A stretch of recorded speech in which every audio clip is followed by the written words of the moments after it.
Just sat and discuss how we want to go about playing the middle overs, be it both batting and when we're bowling.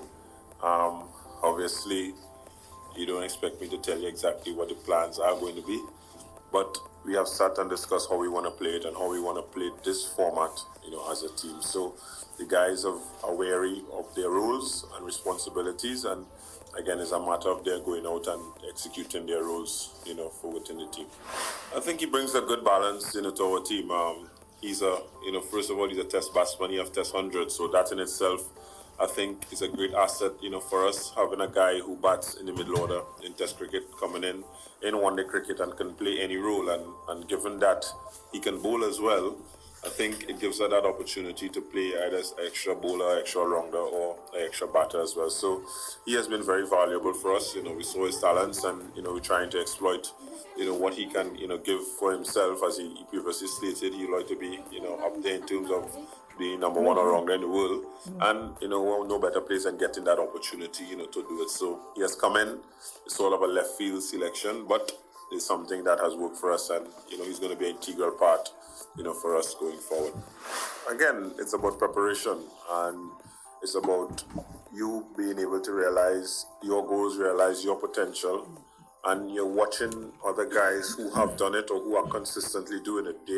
The way they go about doing their stuff, the way they train physically, mentally, the amount of time they invest in their cricket careers is what is going to make the difference. And these guys who are successful, they eat and they sleep cricket, and that's something we as cricketers who want to be destined to be great needs to try to emulate. So again, for the younger guys in our team, it's a matter of changing your training habits and being more focused in what you want to do and what you want to achieve, and putting more into your games. I'm not saying guys have not done it. Guys have done it. We as individuals see how guys work hard. Sometimes the results doesn't reflect, but sometimes you need to do the extra. And I think it's something that we have spoken about, and I said I'm really, really excited with this bunch of guys that we have, because these guys are really, really putting in the hard work, behind the scenes. At the end of the day, let's wait and see. The results will show, but have patience, and they're actually doing what is required to try to succeed, at the international level. In terms of what has held that back, I won't get into that. That is not necessary. That's in the past. What is important for us, as you said, is that we came with a clear mission and a clear plan of how we want to approach 50 over cricket, how we want to approach playing the game, and getting guys in certain situations to be responsible and accountable for those things. So there's a process, there's something that we're actually going through, and as I said, the results mightn't show straight away. Yes, we won 3-0 against Afghanistan. We're coming up against a better, opponents. Not saying that Afghanistan is a bad opponent or anything like that. Not taking any away from them. They have world-class cricketers in their bowling lineup and their batting lineup as well.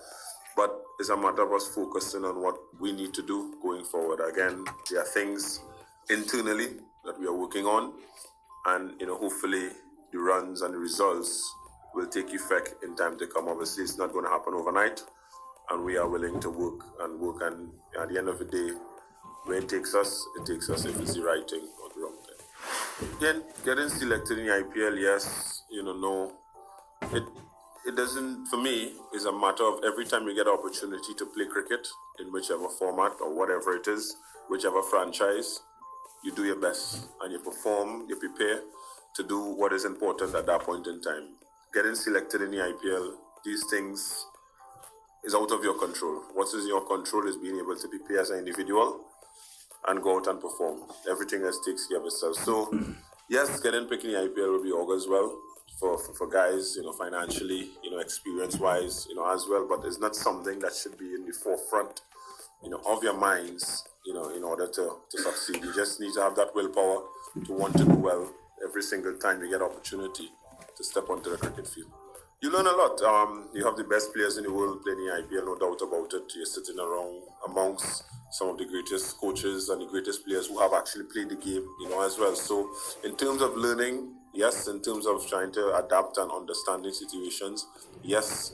But again, it can only happen once you're there, and you can only end up being there to get that sort of knowledge if your performance is outside of that, it's up on a certain level. Obviously, it's great news for us as players having a guy of Bravo's caliber coming back into the fore, and he has categorically stated that it's for T20 cricket. But as Philip stated, you know, tomorrow we have an important game. We have a one-day series coming up right now, and World T20. You know, the T20 series is over. I am happy, you know, as a captain to know that you have a guy of that caliber available, you know, for selection. Players in the dressing room are happy as well. I can give you that. But as we speak right now, we are more focused on the job at hand, which is that 50 over game